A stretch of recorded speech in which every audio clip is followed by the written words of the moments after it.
നമസ്കാരം. ഏതാണ്ട് 20ഓളം മീറ്റർ മണ്ണ്, 60,000 ടണ്ണോളം മണ്ണ്, ഒരു മല, അതിന്റെ ഒരു ഭാഗം മുഴുവൻ ഇടിഞ്ഞു വീണു. ആ മണ്ണിന്റെ അടിയിൽ ഇപ്പോഴും ജീവനോടെ നമുക്ക് തിരിച്ചു വരും, നമ്മുടെ പ്രിയപ്പെട്ട അർജുൻ തിരിച്ചു വരും, ചരിത്രത്തിൽ രേഖപ്പെടുത്തും അദ്ദേഹത്തിന്റെ പേര് എന്ന് നമുക്ക് ഉറപ്പിച്ച് പറയാൻ വേണ്ടിയിട്ട് പറ്റും. ആ തരത്തിൽ ഇന്ന് മലയാളികൾ പ്രതീക്ഷയോടെ കാത്തിരിക്കുന്ന ആ ദുരന്തം നടന്നിട്ട് ഇന്നേക്ക് 6ാം ദിനം. നിങ്ങൾ ചിന്തിക്കണം, ജൂലൈ മാസം 16-ാം തീയതി ചൊവ്വാഴ്ച രാവിലെ 8:45 പകൽ 8:45 ആ മണ്ണിടിച്ചിൽ അവിടെ ഉണ്ടാകുന്നത്. ഇതിന്റെ കാരണം എന്ത്, ഇതിന്റെ യഥാർത്ഥ പ്രശ്നം എന്ത് എന്നുള്ളൊരു കാര്യം കൂടെ ചികഞ്ഞു പോയില്ല എങ്കിൽ ഇപ്പോൾ നമ്മൾ ഈ സംസാരിക്കുന്ന ഈ ഒരു വിഷയം ദൂരവ്യാപകമായി ഇനിയും പലർക്കും സംഭവിച്ചേക്കാം. അതിന്റെ അടിസ്ഥാനപരമായ കാരണക്കാർ കർണാടക സർക്കാരിന്റെ ഈ നമ്മുടെ അവിടുന്ന് റോഡ് ഉണ്ടാക്കിയിരിക്കുന്നില്ല, ആ റോഡ്, ആ മലകളെ തുരന്നുണ്ടാക്കിയ ആ റോഡിന് യാതൊരു തരത്തിലുള്ള സുരക്ഷാ സംവിധാനങ്ങളും ഇല്ലാതെ ഉണ്ടാക്കിയ റോഡ്, മലകളുടെ നമ്മുടെ പരിസ്ഥിതി ആഘാതം ഒന്നും പഠനങ്ങളൊന്നും നടത്താതെ, അതിന് തരത്തിലുള്ള യാതൊരു മുൻകരുതലുകളും സ്വീകരിക്കാതെ ആ മലയെ തുരന്നുണ്ടാക്കിയ ആ റോഡാണ് ഇന്ന് ഈ ദുരന്തത്തിന് കാരണമായിട്ടുള്ളത്. നിലവിൽ 7ഓളം പേരുടെ മൃതദേഹങ്ങൾ 40 കിലോമീറ്ററിനപ്പുറത്തും, അതോടൊപ്പം തന്നെ ലക്ഷ്മണ എന്ന് പറയുന്ന അവിടെ ചായക്കട നടത്തിയിരുന്ന അർജുൻ അവസാനമായി ഭക്ഷണം കഴിച്ചു എന്ന് പറയപ്പെടുന്ന ആ ഹോട്ടൽ ഉടമയുടെ ആ ഒരു കുടുംബം മുഴുവൻ, ഏതാണ്ട് 6 പേരും 6 വയസ്സുകാരി അടങ്ങുന്ന കുഞ്ഞു കുടുംബം അടങ്ങും, ആ കുടുംബം മുഴുവൻ വാനിഷ് ഔട്ടായി, ഉന്മൂലനം ചെയ്യപ്പെട്ടിരിക്കുന്നു എന്നുള്ള കാര്യം ചിന്തിക്കുമ്പോൾ ഈ ഒരു വിഷയത്തിന്റെ ആഘാതം എത്രമാത്രമാണ്, നിലവിൽ എത്ര പേര് അതിനകത്ത് പെട്ടിട്ടുണ്ട്, അതിനകത്ത് എത്ര ട്രക്കുകളും അതോടൊപ്പം തന്നെ നമ്മുടെ LPG നിറച്ചു പോകുന്ന ടാങ്കർ ലോറികളും ഒക്കെ ഉണ്ട് എന്നുള്ള കാര്യത്തിനെ കുറിച്ച് ഇപ്പോഴും അധികം ഒരു സൂചനകളും കിട്ടിയിട്ടില്ല. ആകെ ഈ ഒരു വിഷയം ഇന്റർനാഷണൽ അഥവാ നാഷണൽ മാധ്യമങ്ങളടക്കം ചർച്ച വന്നിട്ടുള്ളത് കേരളത്തിലുള്ള അർജുൻ എന്നുള്ള വ്യക്തി ഉള്ളത് കൊണ്ടും, അത് ഏതാണ്ട് 3ാം നാൾ മാത്രം ഇവിടെ നിന്നുള്ള മീഡിയാസും ഇവിടെ നിന്നുള്ള ഗവൺമെന്റ് സംവിധാനങ്ങളും ഇടപെട്ടതിന് ശേഷം മാത്രമാണ് നിർജീവമായി കിടന്ന കർണാടക സർക്കാർ ഈ ഒരു കാര്യത്തിന് ഒരു ശ്രദ്ധ കൊടുത്തത്. ഇത്രത്തോളം മനുഷ്യജീവന് ഒരു വില കൊടുക്കാത്ത, ഒരു പുല്ല് വില കൊടുക്കുന്ന ഒരു സർക്കാർ ഈ ലോകത്തെവിടെയെങ്കിലും ഉണ്ടോ എന്നുള്ള കാര്യം കൂടെ ഈ ഒരു വിഷയത്തോടു കൂടി മുഴുവൻ ചർച്ച ചെയ്യണം എന്നുള്ള കാര്യമാണ്. ഇനി യഥാർത്ഥ വിഷയത്തിലേക്ക് കടക്കാം. ചൊവ്വാഴ്ച ജൂലൈ മാസം 16-ാം തീയതി ചൊവ്വാഴ്ച രാവിലെ 8:45 ഈ മണ്ണിടിച്ചിൽ ഉണ്ടാകുന്നത്. ഈ മണ്ണിടിച്ചിൽ ഉണ്ടാകുന്നത് ആ ഒരു പ്രദേശത്തിലേക്ക് നമുക്ക് നോക്കാം. അതായത് നിങ്ങളിപ്പം ഈ കണ്ടുകൊണ്ടിരിക്കുന്ന ഈ ഒരു റോഡ് ഉണ്ടല്ലോ, ഇത് NH-66 ആണ്, അഥവാ നമ്മുടെ പൻവേൽ നമ്മുടെ കൊച്ചിൻ ഈ വരുന്ന ആ ഒരു റോഡാണ്, കന്യാകുമാരി റോഡാണ്. അപ്പം ഈ റോഡിന്റെ ഈ വരുന്ന വഴിയിൽ അദ്ദേഹം ഇടത് സൈഡിലാണ് നമ്മുടെ അർജുൻ അദ്ദേഹത്തിന്റെ വാഹനം പാർക്ക് ചെയ്യുന്നത്. അർജുൻ മാത്രമല്ല, ഈ ഒരു ഭാഗത്തൂടെ പോകുന്ന മിക്ക വിദൂരമായ സ്ഥലങ്ങളിലേക്ക് അർജുനാണെങ്കിൽ അദ്ദേഹം തടിയുമായിട്ട് ലോഡ് എടുത്തുകൊണ്ട് പോകുന്ന ആളാണ്. അപ്പം അദ്ദേഹത്തിന്റെ ലോറി എന്ന് പറയുന്നത് നമ്മുടെ ഭാരത് ബെൻസ് എന്ന് പറയുന്ന വളരെ ശക്തമായ ഒരു ലോറിയാണ്. ആ ലോറിയെ കുറിച്ചുള്ള കാര്യങ്ങൾ പുറകെ സംസാരിക്കാം. അപ്പം ആ ഒരു ലോറി ആണ് അദ്ദേഹം ഉപയോഗിക്കുന്നത്. ആ ഒരു വണ്ടി അവിടെ ഒതുക്കിയിട്ടതിന് ശേഷം ഇപ്പൊ നിങ്ങൾ കണ്ടുകൊണ്ടിരിക്കുന്ന ഈ മുൻവശത്ത് കാണുന്ന ഈ ഒരു അഥവാ വീടെന്ന് തോന്നിപ്പിക്കുന്ന ആ ലക്ഷ്മണ എന്ന് പറയുന്ന അദ്ദേഹത്തിന്റെ ഈ ഒരു ചായക്കടയിൽ, ഫ്രണ്ടിൽ ചായക്കടയും പുറകിൽ അവർ താമസിക്കുന്ന വീടും ആയിട്ടാണ്, വളരെ ഒറ്റപ്പെട്ട് നിൽക്കുന്ന ഒരു സ്ഥലമാണ്. അപ്പം ഈ ശിരൂരിലുള്ള ഈ ഒരു സ്ഥലത്ത് വന്നാണ് അദ്ദേഹം ഭക്ഷണം കഴിക്കുന്നത്. അഥവാ മറ്റ് അവിടെ വാഹനങ്ങൾ ഒതുക്കുന്ന ലോറി ഡ്രൈവർമാരും ഇവിടെയാണ് വണ്ടി ഒതുക്കുന്നത്. മുൻപിൽ കാണുന്ന ഈ ഒരു ഗംഗാവലി നദിയുടെ തൊട്ട് ചേർന്നാണ് ഈ പറയുന്ന ഇവർ താമസിക്കുന്നത്, അതായത് ഈ ഹോട്ടൽ നടക്കുന്നത്. അപ്പൊ ഇവിടെ നിന്ന് ഭക്ഷണം കഴിച്ചിട്ട് നേരെ ഓപ്പോസിറ്റ് ഉള്ള സ്ഥലത്താണ് ഈ അർജുൻ അടക്കമുള്ള ഈ ലോറി ഡ്രൈവർമാരും നിലവിൽ മരണപ്പെട്ട ആൾക്കാരും ഒക്കെ അവിടെയാണ് വിശ്രമിച്ചിട്ടുള്ളത്. അഥവാ ഇവിടെ നിന്ന് ഭക്ഷണം കഴിക്കുന്നു, അവിടെ സൈഡിൽ വിശ്രമിക്കുന്നു എന്നുള്ളതാണ്. അപ്പൊ ചൊവ്വാഴ്ച ഈ ഒരു വിഷയം നടക്കുന്നു. ഈ ചൊവ്വാഴ്ച രാവിലെ 8:45 ഈ മണ്ണിടിച്ചിൽ നടക്കുന്നു. ഇത് നടക്കുന്ന സ്ഥലം എന്ന് വെച്ചാൽ പ്രോപ്പർ എന്ന് വെച്ചാൽ കാർവാർ അങ്കോളയ്ക്ക് സമീപം ഷിരൂരിലാണ് ഈ ഒരു സംഭവം നടക്കുന്നത്. നിങ്ങളിപ്പോ കണ്ടുകൊണ്ടിരിക്കുന്ന ഈ ഇടത് ഭാഗത്തുള്ള ഈ മല ഈ NH-66 ഉണ്ടാക്കുന്നതിന്റെ ഭാഗമായിട്ട് ഇതിന്റെ തുടക്കത്തിൽ അഥവാ ഒരു വളരെ ദൂരത്തിൽ തന്നെ ഈ ഒരു മലയെ തുരന്നെടുത്തിട്ടുണ്ട്, അഥവാ അതിനെ വെട്ടിമുറിച്ചിട്ടുണ്ട് ഈ ഒരു റോഡ് ഉണ്ടാക്കുക. പക്ഷെ എന്നാൽ അവിടെ നിങ്ങൾ കാണാം, അതിന്റെ ഭിത്തി യാതൊരു തരത്തിലുള്ള കോൺക്രീറ്റോ മറ്റുള്ള സംവിധാനങ്ങളോ ഉപയോഗിച്ചുകൊണ്ട് ഈ ഒരു നമ്മളെ ന്യൂനമർദ്ദം എന്ന് നമ്മൾ പറയുമല്ലോ, നമ്മുടെ കൊടുങ്കാറ്റ് എന്നൊക്കെ പറയുന്നത്, അതുപോലെ തന്നെ ഈ ഒരു സാഹചര്യത്തിൽ ഈ വണ്ടികൾ പോകുന്നതിന് അനുയോജ്യമായിട്ട് ഈ ഒരു മലയിൽ നിന്നും മണ്ണിടിച്ചിൽ ഒഴിവാക്കുന്നതിനുള്ള യാതൊരു സുരക്ഷാ മുൻകരുതലുകളോ ഭിത്തികളോ ഒന്നും ഇവിടെ സംരക്ഷിതമായിട്ട് വലയം ചെയ്യപ്പെട്ട് ഈ ഒരു സർക്കാർ ഉണ്ടാക്കിയിട്ടില്ല എന്നുള്ളൊരു കാര്യം വളരെ ഗുരുതരമായ ഇവരുടെ വീഴ്ചയാണ്. അഥവാ ഈ ഒരു സാഹചര്യം കൊണ്ട് തന്നെയാണ് ഇന്ന് അർജുൻ അടക്കമുള്ള പല ആൾക്കാരുടെയും പേരിൽ നമ്മൾ കണ്ണീരൊഴുക്കേണ്ടി വരുന്നത് എന്നുള്ളതാണ്. പല കുടുംബങ്ങളും അഥവാ ഈ ഒരു ലക്ഷ്മണയുടെ കുടുംബം അടക്കം ഒരു ഉന്മൂലനം ചെയ്യപ്പെട്ടത് ഈ ഒരു ഗവൺമെന്റിന്റെ നിരുത്തരവാദിത്തപരമായ ഈ ഒരു പെരുമാറ്റം കൊണ്ടും സമയബന്ധിതമായിട്ട് ഒരു കാര്യത്തിന് ഉത്തരവാദിത്തത്തോട് ഇടപെടാത്തതിന്റെ കാരണം കൊണ്ടാണ്. ഇവിടെ ഈ ഒരു സ്ഥലത്ത് നിന്നാണ് ഇദ്ദേഹം ഇവിടെ നിന്നാണ് നമ്മൾ പോകുന്നത്. ഇതിന്റെ ഇടത് ഭാഗത്താണ് ഇദ്ദേഹം വണ്ടി പാർക്ക് ചെയ്യുന്ന ആ മലയാണ് ഇടിഞ്ഞ് വീഴ്ന്നിട്ടുള്ളത് എന്നുള്ള കാര്യമാണ് നമുക്ക് മനസ്സിലാക്കാൻ വേണ്ടിയിട്ട് പറ്റുന്നത്. ഇനി ഈ ഒരു മലയുടെ ഏതാണ്ട് 500 അടി ഉയരത്തിലുള്ള മലയുടെ ഒരു ഭാഗമാണ് മേളിൽ നിന്ന് ലാൻഡ് സ്ലൈഡ് ചെയ്ത് പുറത്തേക്ക് ഉരുൾപൊട്ടൽ എന്ന് നമ്മൾ പറയും.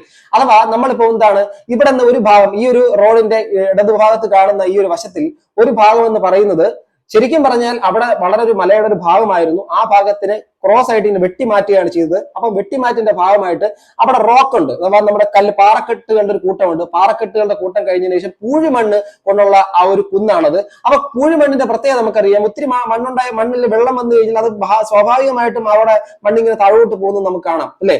അപ്പം ആ ഒരു പ്രദേശമാണ്, അഥവാ ഒട്ടും ഉറപ്പുള്ള ഒരു മണ്ണല്ല ആ ഒരു ഭാഗത്തുള്ളത്, പൂഴി മണ്ണാണ്.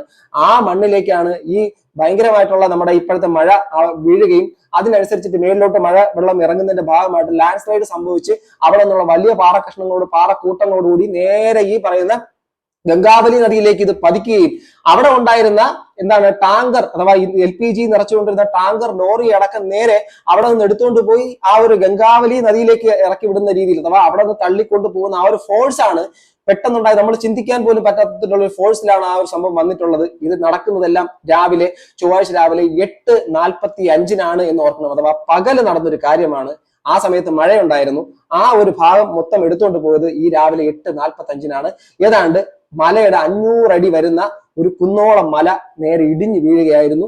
അത് 20 മീറ്ററോളം മണ്ണാണ് നിലവിൽ അർജുന്റെ വാഹനം കിടക്കുന്നു എന്ന് സംശയിക്കുന്ന ആ ഒരു ഭാഗത്തു നിന്നും ഉയരത്തിൽ ഇങ്ങനെ കൂന പോലെ കിടക്കുന്നത്. അഥവാ നമ്മൾ അവിടെ കാണുന്ന JCB പോലെ ഒരു 5-6 JCB ഉയർത്തി വെച്ച് കഴിഞ്ഞാൽ അത്രയും പൊക്കത്തിൽ ആ ഒരു മൺകൂന അവിടെ രൂപപ്പെട്ടിട്ടുള്ളത്. അപ്പോ ഇത് കേരളത്തിലേക്ക് വരുന്നതിന്റെ ഇടതു ഭാഗത്താണ് ഈ ഒരു സംഭവം. നമ്മുടെ അർജുന്റെ വാഹനം പാർക്ക് ചെയ്തിട്ടുണ്ടായിരുന്നത്. മറ്റ് ലോറികൾ അവരും ഇതിന്റെ ഓപ്പോസിറ്റ് വലത് സൈഡിലും ഇടത് സൈഡിലുമായിട്ട് ഇവിടെ വാഹനങ്ങൾ പാർക്ക് ചെയ്തിട്ടുണ്ടായിരുന്നു. അതിനകത്ത് മിക്ക ആൾക്കാരും ഈ ഹോട്ടലിൽ പോയി ഭക്ഷണം കഴിച്ചവരാണ്. അവര് ഈ ഒരു മണ്ണിങ്ങനെ ഒലിച്ചു വന്ന സമയത്ത് തന്നെ ഈ ഹോട്ടലും ഇവിടെ മറ്റ് അവശേഷിച്ചിരുന്ന ആൾക്കാരും എല്ലാവരും കൂടെ ആ ഒരു ഭാഗത്തുണ്ടായിരുന്ന മുഴുവൻ ആൾക്കാരെയും കൊണ്ടുപോയി. എന്നാൽ അർജുന്റെ വാഹനം ശരിക്കും അദ്ദേഹത്തിന്റെ GPS അടുത്ത ദിവസങ്ങളിലും ഇതേ സ്ഥലത്ത് തന്നെ ഉണ്ട് എന്നുള്ളതാണ് നമുക്ക് ലഭിച്ചിട്ടുള്ള വിവരങ്ങളുടെ അടിസ്ഥാനത്തിൽ പറയുന്നത്. അങ്ങനെയാണെങ്കിൽ അർജുൻ ഇപ്പോഴും ജീവനോടെ ഉണ്ടാകും. കാരണം അത് ഭാരത് ബെൻസ് എന്ന് പറയുന്ന ആ ഒരു ലോറിയുടെ അവരുടെ നിർമ്മാണ കമ്പനി തന്നെ അവകാശപ്പെടുന്ന അത്രമേൽ ശക്തമാണ് ആ ഒരു ലോറി എന്നാണ്. അപ്പൊ അത്രത്തോളം സ്ട്രോങ് ആയിട്ട് ലോറിക്കകത്ത് അദ്ദേഹം ഉണ്ട് എങ്കിൽ തീർച്ചയായിട്ടും അദ്ദേഹം സുരക്ഷിതമായിരിക്കും. എന്നാൽ അദ്ദേഹത്തിന് ഇത്രയും നാൾ ഓക്സിജൻ ഇല്ലാതെ തുടരാൻ വേണ്ടി കഴിയുമോ എന്നൊരു ചോദ്യം അവിടെ നിലനിൽക്കുന്നു.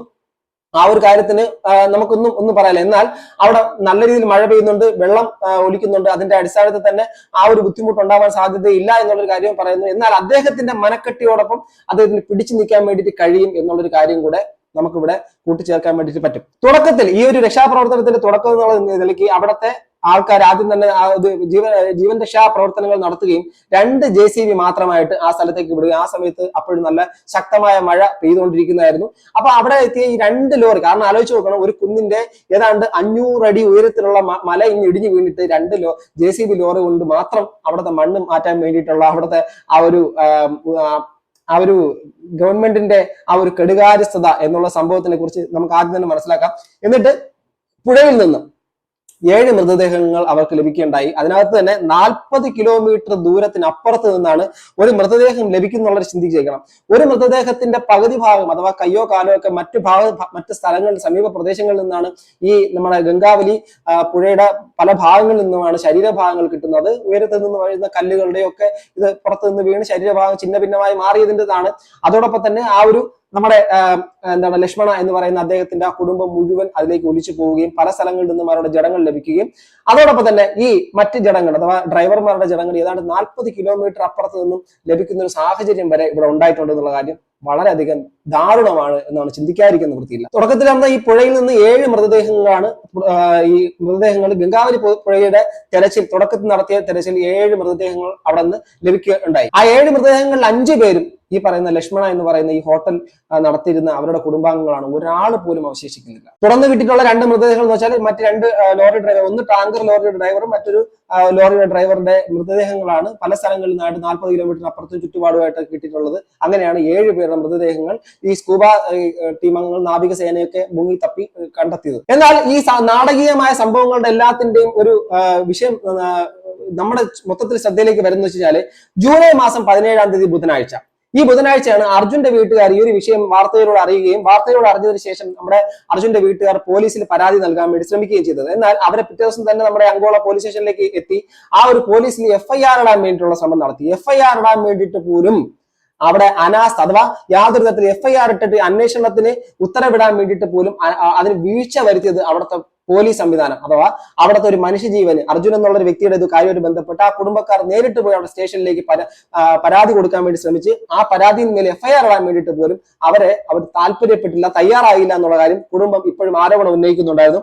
അതിനുശേഷം ഈ അധികാരികളുടെ വീഴ്ച എന്നുള്ള സാധനം തുടർന്ന് ഇങ്ങോട്ട് വരുന്ന ഓരോ മണിക്കൂറുകളിലും കണ്ടു. അതിനകത്തൊരു ജീവൻ ഉണ്ടെങ്കിൽ ഇത് കേരളത്തിലായിരുന്നുവെങ്കിൽ, എല്ലാ സ്ഥലങ്ങളിലുള്ള ആൾക്കാരും പറയുന്നത് ഇത് കേരളത്തിലാണ് സംഭവിച്ചിരുന്നെങ്കിൽ അർജുൻ ഇപ്പോൾ 2 ട്രിപ്പ് ലോഡും കൊണ്ടുപോയിട്ട് ഇപ്പൊ തിരിച്ചു വന്നേനെ എന്നുള്ള കാര്യം കറക്റ്റ് ആണ്. മലയാളികളുടെ ഒരു പ്രത്യേകത എന്ന് വെച്ച് കഴിഞ്ഞാല് നമ്മുടെ ഒരു സഹോദരൻ അവിടെ മറ്റൊന്നുമില്ല, നമ്മുടെ ഒരു സഹോദരന് എന്തെങ്കിലും ഒരു സംഭവം സംഭവിച്ചിട്ടുണ്ടോ, സഹോദരനോ സഹോദരിക്കോ നമ്മുടെ ഒരു പിഞ്ചു കുഞ്ഞിനോ വൃദ്ധമാതാവിനോ ആർക്കും ആയിക്കോട്ടെ, എന്തെങ്കിലും ഒന്ന് സംഭവിച്ചു കഴിഞ്ഞാൽ അവിടെ വലിപ്പ ചെറുപ്പമോ മതവ്യത്യാസമോ ജാതിവർഗ വർണ്ണ വ്യത്യാസങ്ങളോ ഒന്നുമില്ലാതെ എല്ലാവരും ഏകോദര സഹോദരങ്ങളെ പോലെ ഇറങ്ങി പ്രവർത്തിക്കും. അത് നമ്മൾ പല സ്ഥലങ്ങളിലും തെളിയിച്ചിട്ടുള്ളതാണ്. പല സ്ഥലങ്ങളിലും ഇന്ന് അർജുൻ എന്നുള്ള ഒരു വ്യക്തി അവിടെ ഉള്ളത് കൊണ്ട് മാത്രം, ഇന്ന് മാധ്യമങ്ങളുടെ ശ്രദ്ധയിലേക്ക് എത്തിയത് കൊണ്ട് മാത്രം, ലോക ശ്രദ്ധയെത്തി, കേന്ദ്രത്തിന്റെ ശ്രദ്ധയിലെത്തി, രാഷ്ട്രീയ പാർട്ടിക്കാർക്ക് ഇരിക്കപ്പുറത്ത് ഇല്ലാതായി, എല്ലാവരെയും ആ പുകച്ച് പുറത്ത് ചാടിക്കുന്ന രീതിയിൽ നമ്മുടെ ശക്തി ഇന്ന് അവർ കണ്ടു. പക്ഷെ ഇത് ശക്തി എന്നുള്ള രീതിയിലല്ല, നമുക്കിപ്പോഴും വേണ്ടത് അർജുന്റെ ജീവനോടെ തിരിച്ച് ആ കുടുംബത്തിലേക്ക് എത്തിക്കണം എന്നുള്ളൊരു കാര്യമാണ്. അപ്പൊ ആ അർജുന്റെ FIR ഇടാൻ വേണ്ടിയിട്ട് പോലും ഇവർ തയ്യാറായിട്ടില്ല. അടുത്ത ജൂലൈ മാസം 18-ാം തീയതി അധികാരികളുടെ അനാസ്ഥയ്ക്ക് ശേഷം അടുത്ത ദിവസം ജൂലൈ മാസം 18-ാം തീയതി വ്യാഴാഴ്ച 2 JCB കൂടെ അവിടേക്ക് വിടാൻ വേണ്ടി തയ്യാറാവുന്നു. അതിലെ സ്ഥലത്തെത്തിയിട്ട് ഈ 4 JCBകളിലൂടെ മണ്ണ് മാറ്റാനുള്ള ശ്രമങ്ങൾ നടക്കുന്നു. ഈ സമയത്ത് കേരളത്തിലെ മാധ്യമങ്ങളിലേക്ക് ഈ ഒരു വിഷയം കത്തിപ്പടരുന്നു. കേരള മാധ്യമങ്ങൾ ഏറ്റെടുക്കുന്നു. സത്യം പറഞ്ഞാൽ മാധ്യമങ്ങൾക്ക് ഇതിലൊരു ബിഗ് റോൾ ഉണ്ട്. Hats of two y'all. നമ്മുടെ മാധ്യമങ്ങൾക്ക് ഒരു തരത്തിൽ പറഞ്ഞാൽ അവരുടെ വലിയൊരു റോൾ അവർ ചെയ്തുകൊണ്ടിരിക്കുന്നു. വിമർശനങ്ങൾ ഉന്നയിക്കുമെങ്കിലും ഈ ഒരു വിഷയത്തിൽ അവർ നല്ല രീതിയിൽ ശക്തമായ രീതിയിൽ ഒരു ഇടപെടൽ നടത്തുകയും അവിടെ പോയി ആ സ്ഥലത്തേക്ക് പോയി അവിടുത്തെ അധികാരി വർഗങ്ങളെ ചോദ്യം ചെയ്യുന്ന രീതിയിലേക്ക് എത്തുന്നു. അപ്പോൾ മാധ്യമങ്ങളെ തന്നെ മാറ്റി നിർത്തുന്ന രീതിയിൽ, മാധ്യമങ്ങൾ ആ സ്ഥലങ്ങളിൽ നിന്ന് ഒഴിപ്പിക്കുന്ന രീതിയിലേക്കുള്ള കാര്യമാണ് അവിടുത്തെ അധികാര വർഗം ചെയ്തുകൊണ്ടിരുന്നത്. ആ ഒരു കാര്യത്തിനെ അവർ വീണ്ടും ചോദ്യം ചെയ്തു. അവിടെ ഇപ്പൊ നിലവിലവിടെ ഭരിക്കുന്നത്, കർണാടക ഭരിക്കുന്ന കോൺഗ്രസ് പാർട്ടിയാണ്. കോൺഗ്രസ് പാർട്ടിയിലെ കേരള ഘടകങ്ങളിൽ നിന്ന് KC വേണുഗോപാൽ അടങ്ങുന്ന ആൾക്കാർ അവിടുത്തെ പാർട്ടിയിൽ പ്രഷർ ചെയ്യുന്നു. കേന്ദ്രത്തിലേക്ക് സുരേഷ് ഗോപി അടങ്ങുന്ന ആൾക്കാർ കേന്ദ്രത്തിലേക്ക് പ്രഷർ ചെയ്യുന്നു. ഇന്ന് നിലവിൽ സൈന്യം അവിടെ എത്താനുള്ള സാഹചര്യം ഒരുങ്ങുന്നു. പക്ഷെ അപ്പോഴും വൈകുന്നു. ഇപ്പോഴും മഴ തുടരുന്നുണ്ട്. പലതരത്തിലുള്ള പാരിസ്ഥിതിക പ്രശ്നങ്ങൾ അവിടെ ഉണ്ട്. അപ്പൊ ആ ഒരു വിഷയങ്ങൾ പോലും ഇപ്പൊ മൂൺ ലാൻഡിങ് നടത്തി, നമ്മൾ ടെക്നോളജിക്കലി വളരെ ഉയർന്നു നിൽക്കുന്ന ആൾക്കാരാണ്. നമ്മൾ മൂൺ ലാൻഡിങ് നടത്തിയിട്ടുണ്ട്. ടെക്നോളജിയിലെ SpaceX അടക്കമുള്ള ആൾക്കാർ ഇന്ന് പല രീതിയിലാണ് നമ്മൾ അഡ്വാൻസ്ഡ് ആയിട്ട് മാറിക്കൊണ്ടിരിക്കുന്നത്. എന്നാൽ 20 മീറ്റർ താഴെയുള്ള ഒരു ലോറിക്കകത്ത് ജീവിക്കുന്ന ഒരു മനുഷ്യനെ അഥവാ ജീവനോടെ ഉണ്ടെന്ന് നമ്മൾ പ്രതീക്ഷിക്കുന്ന ആ അർജുനെ ഇന്നും പുറത്തെടുക്കാൻ ടെക്നോളജി അതുവരെ എത്തിയിട്ടില്ല എന്നുള്ളൊരു കാര്യം അവരുടെ ഗുരുതരമായ വീഴ്ചയാണ് എന്നുള്ള കാര്യം പറയാതിരിക്കാൻ നിവൃത്തിയില്ല. അപ്പൊ ജൂലൈ 19-ാം തീയതി ആയപ്പോഴേക്കും എല്ലാ സ്ഥിതിഗതികളും മാറുന്നു. അഥവാ ഏറ്റവും കൂടുതൽ എന്താണോ ഒരു കാര്യം നമ്മൾ ആഗ്രഹിച്ചത് ആ ഒരു തരത്തിലേക്ക് വിഷയങ്ങളെ ഏറ്റെടുക്കാൻ തുടങ്ങിയത് ജൂലൈ മാസം 19 വെള്ളിയാഴ്ച രാവിലെയാണ്. ഊർജിതമായ രീതിയിലേക്കുള്ള രക്ഷാപ്രവർത്തനങ്ങൾ നടക്കുകയും ജൂലൈ മാസം 19 രാവിലെ നമ്മുടെ സ്കൂബ ഡൈവേഴ്സും അതോടൊപ്പം തന്നെ മെറ്റൽ ഡിറ്റക്ട് ചെയ്യുന്ന ആൾക്കാരും ഒക്കെ അവിടെ എത്തുകയും അവിടെ നിന്ന് ലോറിയുടെ കാര്യങ്ങൾ കണ്ടെത്താനുള്ള ശ്രമങ്ങൾ നടക്കുകയും അതിനുശേഷം 20-ാം തീയതിയാണ് റഡാർ സംവിധാനങ്ങള് NIT നമ്മുടെ IT-യുമായിട്ട് ബന്ധപ്പെട്ട് നിൽക്കുന്ന ആൾക്കാർ അവിടെ എത്തുകയും ആ ഒരു റഡാർ സംവിധാനത്തിലൂടെ അവർ ലോറിയുടെ കറക്റ്റ് സ്പോട്ട്, കൃത്യസ്ഥാനം, ലക്ഷ്യസ്ഥാനം കണ്ടെത്തുകയും അതിന് തുടർന്ന് ഉള്ള ബാക്കിയുള്ള കാര്യങ്ങൾ, രക്ഷാപ്രവർത്തനങ്ങൾ ഊർജിതമായ ശ്രമം ഇപ്പം നടത്തിക്കൊണ്ടിരിക്കുന്നു. ഇപ്പോൾ ചിന്തിക്കുക 6 ദിവസം പിന്നിടുന്നു. ഈ 6 ദിവസം ഇതിനകത്ത് സർവൈവ് ചെയ്ത് നമ്മുടെ അർജുന് തിരിച്ചു വരാൻ കഴിയും എന്നുള്ള കാര്യമാണ് നമ്മളെല്ലാവരും ഉറച്ചു വിശ്വസിക്കുന്നത്. സ്വാഭാവികമായിട്ടും ആ ഒരു വാഹന നിർമ്മാണ കമ്പനികൾ അടക്കം പറയുന്നത് അർജുൻ അതിനകത്തുണ്ട് എങ്കിൽ തീർച്ചയായിട്ടും അർജുൻ രക്ഷപ്പെടും എന്നുള്ളൊരു കാര്യം തന്നെയാണ്. 2 ദിവസത്തോളം അവിടുത്തെ എന്താണ് അദ്ദേഹം ലാസ്റ്റ് സംസാരിച്ചപ്പോഴും അദ്ദേഹം ആ സ്ഥലത്ത് തന്നെ ഉണ്ടായത്. പിന്നെയുള്ള ചോദ്യം എന്ന് വെച്ച് കഴിഞ്ഞാൽ, ഇനി ഇവിടെ നിന്നെങ്ങാനും ഈ നമ്മുടെ ഗംഗാവലി പുഴയിലേക്ക് ഇതെങ്ങാനും അദ്ദേഹത്തിന്റെ വാഹനം പോയിട്ടുണ്ട്, എന്നാൽ ഉറപ്പിച്ചു പറയുന്നു അവിടെ പോയിട്ടില്ല. അദ്ദേഹം അവിടെ തന്നെ, അദ്ദേഹം എവിടെയാണ് വണ്ടി ഇട്ടുന്നത് അതിന്റെ കുറച്ച് മാറിയിട്ടെങ്കിലും ആ മണ്ണ് വീഴുന്നതിന്റെ ആഘാതം കൊണ്ട് ഒരു മാറ്റം വന്നിട്ടുണ്ടെന്നുള്ളാല് അവിടെ നിന്ന് അദ്ദേഹം എങ്ങും പോയിട്ടുണ്ടാവില്ല. പിന്നെ മറ്റൊരു കാര്യം പറയുന്നത് വെച്ചാല്, അദ്ദേഹം അവിടെ നിന്ന് എന്താണ് ഈ കാട്ടിലൂടെ എങ്ങാനും പോയിട്ടുണ്ടോ എന്നുള്ളൊരു കാര്യത്തിനെ കുറിച്ച് അദ്ദേഹത്തിന്റെ സുഹൃത്തിനോട് പറഞ്ഞിരുന്നു. അങ്ങനെ എങ്ങാനും കയറിയിട്ടുണ്ടോ, അതിലെന്തെങ്കിലും അപകടം പറ്റിയിട്ടുണ്ടോ എന്നുള്ള കാര്യത്തിനെ കുറിച്ചൊക്കെ പറയുന്നു. പക്ഷെ അതൊന്നും തത്വത്തിൽ ഉറപ്പില്ലാത്ത കാര്യം. എന്നാൽ ഗംഗാവലി പുഴയിലേക്ക് പോയിട്ടുണ്ടാകാം എന്നുള്ളൊരു കാര്യം ഇപ്പോൾ വളരെ പ്രചണ്ഡമായിട്ട് ഇങ്ങനെ പല സ്ഥലങ്ങളിലേക്ക് പോകുന്നു. എന്നാൽ റഡാറിന്റെ സ്ഥാനം കണ്ടെത്തിയിട്ടുള്ള സംഭവം വെച്ചിട്ട് അവിടെ അദ്ദേഹത്തിന്റെ ആ ലോറി അവിടെ തന്നെ ഉണ്ട് എന്നുള്ള വിശ്വാസത്തിലാണ് ഇന്ന് മൊത്തം ആൾക്കാർ ഇരിക്കുന്നത്. മൊത്തത്തിൽ എടുത്ത് പറഞ്ഞു കഴിഞ്ഞാല്, ഇത് ഈ ജനങ്ങളുടെ അല്ലെങ്കിൽ ഒരു ജീവന്റെ ഒരു വില കൊടുക്കാത്ത ഒരു തരത്തിലുള്ള രക്ഷാപ്രവർത്തനം ആ ഒരു കറക്റ്റ് സമയത്ത് നടത്തിയിരുന്നുവെങ്കിൽ അവിടെ നിന്നും സത്യം പറഞ്ഞാൽ അർജുനെയും അതോടൊപ്പം തന്നെ അതിനുള്ളിൽ കിടക്കുന്ന 3ഓളം പേരുടെയും ജീവൻ രക്ഷിക്കാൻ വേണ്ടിയിട്ട് ചിലപ്പോൾ അവർ കഴിഞ്ഞേരെ. സത്യം പറഞ്ഞാൽ ഈ ആധുനിക കാലഘട്ടത്തിലും ഇത്തരം ദുരന്തങ്ങളെ അതിനെ മറികടക്കാനുള്ള സംവിധാനങ്ങൾ നമ്മളുടെ ഇല്ല എന്ന് പറയുമ്പോഴാണ് ശരിക്കും പറഞ്ഞാൽ നമ്മൾ എവിടെ എത്തി നിൽക്കുന്നു എന്നുള്ള കാര്യം ഒരു ചിന്ത വരുന്നത്. സോ ഈ ഒരു കാര്യത്തിൽ ഏറ്റവും കൂടുതൽ ശ്രദ്ധിക്കേണ്ട ഒരു കാര്യം, അവിടെ യാതൊരു മുൻ സുരക്ഷാ സംവിധാനങ്ങളും ഇല്ലാതെ അവിടെ ആ റോഡ് ഉണ്ടാക്കുകയും ആ റോഡിന് ചുറ്റും ഒരു ഭിത്തി പോലും ഉണ്ടാക്കാതെ ആ ഒരു മല, ആ ഒരു ഒരു ദുർബലമായി നിൽക്കുന്ന മലയാണ്. അതിൽ മഴവെള്ളം ഒത്തിരി വീണ് കഴിഞ്ഞാൽ അവിടെ നിന്ന് അത് ലാൻഡ് സ്ലൈഡ് ചെയ്യപ്പെടും എന്നുള്ള കാര്യം അറിയാമെന്നിരിക്കെ ആ ഒരു കാര്യത്തിൽ സുരക്ഷാ മുൻകരുതൽ എടുക്കുകയോ അതിനുള്ള അറിയിപ്പ് കൊടുക്കുകയോ അതിനുള്ള ബോർഡ് സംവിധാനങ്ങൾ വയ്ക്കുകയോ ഒന്നും ചെയ്യാത്ത അധികാര വർഗങ്ങൾ തന്നെയാണ് ഇന്ന് നടത്തിയ 7ഓളം ജീവനെടുത്ത അരുംകൊലയ്ക്ക് കാരണം. ഇനി അർജുനെ പോലുള്ള ഇനി ഒരാളും ഈ അരുംകൊലയ്ക്ക് ഇരയായിട്ടുള്ള ഒരാൾക്ക് സംഭവിച്ചിട്ടുള്ള ഒരു കാര്യവും ഇനി ആർക്ക് സംഭവിക്കാതിരിക്കട്ടെ. കർണാടക സ്റ്റേറ്റിനെ ഇത്രത്തോളം വെറുക്കുന്ന രീതിയിലേക്കുള്ള സംവിധാനം ഉണ്ടാക്കിയിട്ടുള്ളതിന്റെ പൂർണ്ണമായ ഉത്തരവാദിത്തം കർണാടക ഗവൺമെന്റിന് തന്നെയാണ്. അത് അവിടുത്തെ നാട്ടുകാർക്കാണെങ്കിൽ പോലും ചിലപ്പോൾ ഇവരോട് ഒരു ഇത് തോന്നും, ലജ്ജാവഹം. പക്ഷെ ഇത് കേരളത്തിലാണ് ഇത് സംഭവിച്ചിരുന്നെങ്കിൽ ഞാൻ ഉറപ്പിച്ചു പറയുന്നു, വിത്തിൻ അവേഴ്സ് നമ്മൾ ആ ഒരു കാര്യത്തിൽ കേരളം മറ്റൊരു സംസ്ഥാനത്തുള്ള ആളെന്നോ മറ്റുള്ള രാജ്യക്കാരനൊന്നും ചിന്തിക്കത്തില്ല. പക്ഷെ ഇറങ്ങി അവസാനം അതിന്റെ അറ്റം വരെ കണ്ടിട്ട് കൊണ്ടുവരും. കാരണം ഇതുപോലെ മാൻഹോളില് കുടുങ്ങിയ ഒരു ആളെ രക്ഷിക്കാൻ വേണ്ടിയിട്ട് സ്വന്തം ജീവൻ നഷ്ടപ്പെടുത്തിയിട്ടുള്ള ആളുടെ നമ്മുടെ നാടാണിത്. അതുപോലെ പല സ്ഥലങ്ങളിലേക്കും നമ്മുടെ നാട്ടിൽ വെച്ച് സംഭവിക്കുന്ന ഒരു ദുരന്തത്തിന് ഏറ്റവും പെട്ടെന്ന് ഇറങ്ങി തിരിച്ച് അതിനെ അവസാനം വരെ നേരിടുന്ന മലയാളിയുടെ ഒരു ജീവനാണ് ആ കർണാടകയിൽ പെട്ടുകിടക്കുന്നത്. ആ ഒരു വിഷമം മാത്രമേ ഉള്ളൂ. എന്തായാലും അർജുൻ തിരിച്ചു വരും എന്ന് അടിയുറച്ച് ഞാൻ വിശ്വസിക്കുന്നു. വരട്ടെ, അതൊരു ചരിത്രമാവട്ടെ. നിങ്ങളുടെ അഭിപ്രായം താഴെ കമന്റ് ബോക്സിൽ രേഖപ്പെടുത്താം. അർജുന്റെ വീട്ടുകാരുടെ വിഷമത്തിൽ നമ്മൾ അതോടൊപ്പം തന്നെ ഈ മുഴുവൻ ആൾക്കാരുടെ പ്രാർത്ഥനയിൽ നമ്മൾ പങ്കുചേരുന്നു. തീർച്ചയായിട്ടും അർജുൻ തിരിച്ചു വരിക തന്നെ ചെയ്യും. ബൈ.